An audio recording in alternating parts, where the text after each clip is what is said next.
Bharatiya Janata party की ओर से आयोजित तिरंगा यात्रा के दौरान उस समय हंगामा खड़ा हो गया जब पार्टी के कुछ कार्यकर्ता आपस में भिड़ गए। यात्रा में नई दिल्ली की सांसद बांसुरी स्वराज सहित क्षेत्र के कई भाजपा विधायक और बड़ी संख्या में पार्टी कार्यकर्ता मौजूद थे।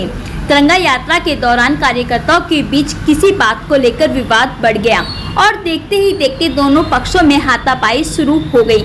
घटना का वीडियो भी सामने आया है जिसमें कुछ कार्यकर्ता एक दूसरे के साथ मारपीट करते हुए दिखाई दे रहे हैं। हंगामे के दौरान सड़क पर तिरंगा भी गिरता हुआ नजर आया और कुछ समय के लिए वह लोगों के पैरों के नीचे आता दिखाई दिया।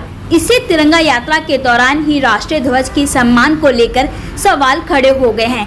जिस यात्रा का उद्देश्य देशभक्ति और राष्ट्रीय एकता का संदेश देना था, उसी दौरान कार्यकर्ताओं के बीच हुआ विवाद और सड़क पर तिरंगे की स्थिति चर्चा का विषय बन गई। घटना के वीडियो के सामने आने के बाद अब यह सवाल उठ रहा है कि ऐसी स्थिति से बचने के लिए आयोजकों और पार्टी कार्यकर्ताओं को अधिक सावधानी क्यों नहीं बरती गई।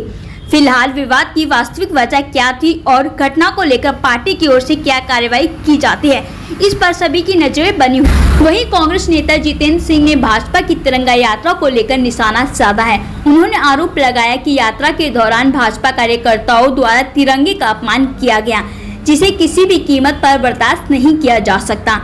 तिरंगा यात्रा के दौरान तिरंगे के अपमान का आरोप कांग्रेस नेता जितेंद्र सिंह ने भाजपा पर निशाना साधते हुए कहा।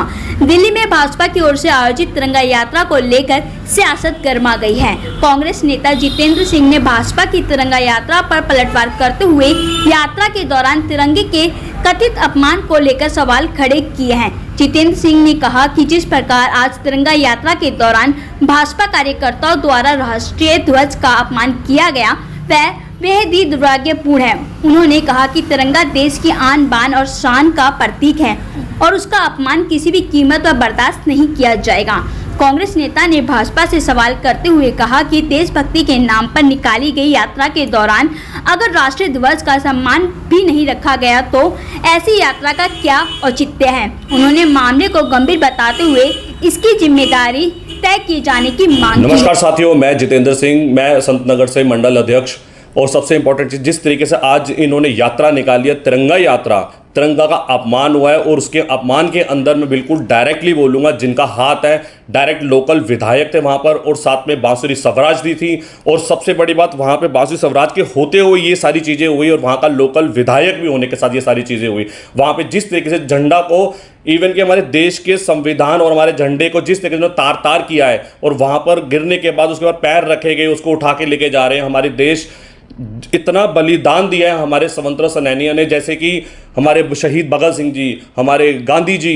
अगर आज वो ऊपर से देख रहे होंगे तो सच्चाई बताऊं तो मुझे लगता है कि वो फिर से उनकी आत्मा तरस रही होगी देख के कि क्या हो रहा है इस देश के अंदर। मेरे जाने के बाद जिस तरीके से ये देश के झंडे को कर रहे हैं बुरा हाल, वैसे भी हमारे देश के अंदर औरंगजेब का राज है। देखा जाए तो नरेंद्र मोदी औरंगजेब से कम नहीं है। जैसे जलियांवाला बाग के अंदर हालात खराब हुए, ऐसे ही स्टूडेंट के ऊपर भी वही हाल हुआ, लाठीचार्ज हुई, सारी चीजें हुई। और आज तिरंगा का अपमान जिस तरीके से बीजेपी पार्टी कर रही है, देश के कोने कोने में जहां चले जाओ बुरा हाल ही आ रहा है, तरस है। और ये जो आने वाला समय है मुझे लगता है बहुत ही खराब है इनके लिए। आज जिस तरीके से मैंने इंपॉर्टेंट चीज देखी कि इन्होंने तिरंगा आपस में दो गुटों के बीच में, यात्रा के अंदर दो गुटों के बीच में लड़ाई हुई।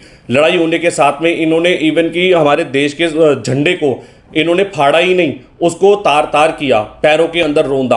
और वहाँ पे लोकल विधायक भी वहीं थे, एमपी भी वहीं थे। लेकिन इस तरह से जो हालात है देश के बहुत ही ख़राब होते जा रहे हैं।